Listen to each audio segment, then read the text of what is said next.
The sound. The sound of... The sound of Wiltshire. BBC Radio Wiltshire Breakfast.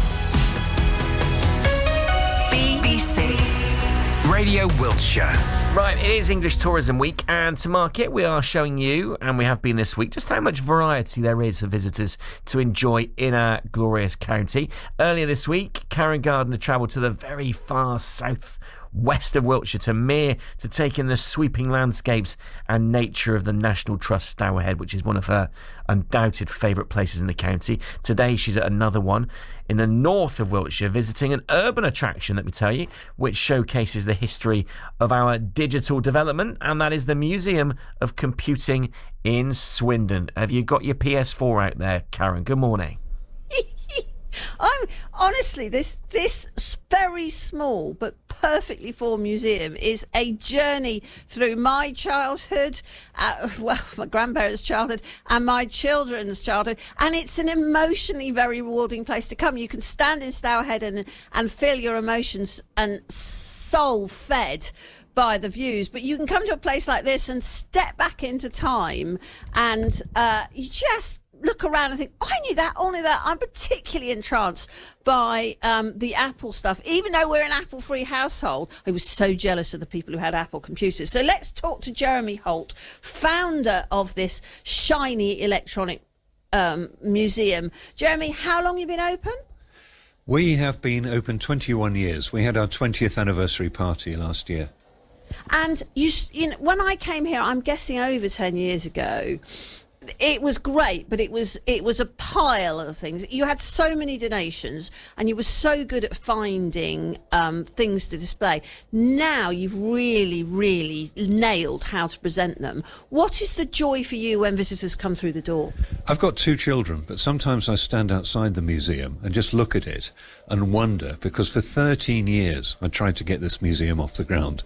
So it means an awful lot to me to be outside the museum and to see that it exists and that it's been going for 21 years. So there's a great deal of my own personality embedded in the museum. Now, you were an IT lawyer.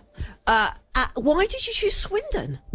I came down here, like a third of the people here in Swindon. I came here from London to open a branch office of the law firm that I was working for at that time. And it didn't take me very long to realise that Swindon was an absolute hotbed of IT activity.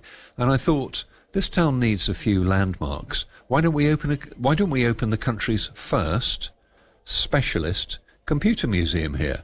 And after a bit of a struggle and a bit of a certain amount of patience, after 13 years we were able to get it off the ground. I think considerable stamina was shown. Do you have a favourite thing here? And I didn't warn you of that question. Absolutely, and it's right behind you here. This is a Prater calculator, from 1948. And it's not because of the mechanism of the item itself, it's because of the history of it. Because the man who invented this, invented it whilst he was in a concentration camp, and he believed that he was going to survive, and this gave him a reason for surviving. Wow. And after the war, he developed this machine. So it's the history of the Prater calculator. I think we have 2, and we're very pleased to have those. It's a little drum-shaped thing. Looks a bit like a desktop pencil sharpener, but it's and in this display cabinet, you have all sorts of calculators. One of which is very like one I had for O-level and makes me feel slightly sweaty and unwell. I think your reference to O-level gives away your age, young lady. Oh, I've given up on that. Young lady. I think they're called GCSEs now, and they were called school certificate before they were called O-levels. But it's interesting, isn't it? Because you start with the abacus and you've got very old-fashioned adding machines, you've got slide rules, another thing that makes me break out in a cold sweat. And actually, they are all computers. Oh, absolutely. These are by the door here, so people see them as they first come in. And it's to show youngsters, you know, who've always been brought up in an internet era and who've used computers from the time when they could first read or write, that there was a time when we didn't have computers, we didn't even have pocket calculators, and therefore we needed to use mechanical calculators or manual calculators to add things up or to divide them. Great fun. Let's just walk round past these very shiny display cabinets, all so beautifully done. And we're going to talk to Keith Mortimer, who's the curator volunteer here. Keith, you had a bit of luck and got hold of some great display cabinets because of COVID. It's been a work, to get this all organised, though, to get it looking so beautiful. Yes, volunteers like myself are the lifeblood of places like this, and by putting in hours and hours of our own time passionately to create something, great things can happen. What's your favourite thing here? I have two favourites. I have the ZX81, which was my start in computing. Yes, mine too. And I remember my father bringing it, a second-hand one home from work from a mate he bought it from, and that started my journey with computers.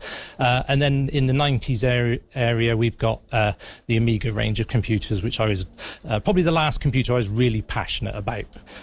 Brilliant. Well, we're going to look in a bit more detail at some of the exhibits here, Ben, today, and I'm going to step very far back into memory lane. Yeah. But I have to say, the great joy of this is also interactive. And in front of me, I've got a row of machines. Go on, have a go. All with screens and everything. Yeah. All on, all working. Your man there, an Amiga fan, you can tell him I was an Atari ST kind of boy. They were the two vying for people's attentions. And also, talking about calculators with your other guest, can you ask, when we join you again later, if they've got a Texas Little Professor calculator? Because they were all the rage in the 80s. It was a picture of a bearded professor on the front of the calculator with these orange and yellow keys. It was epic.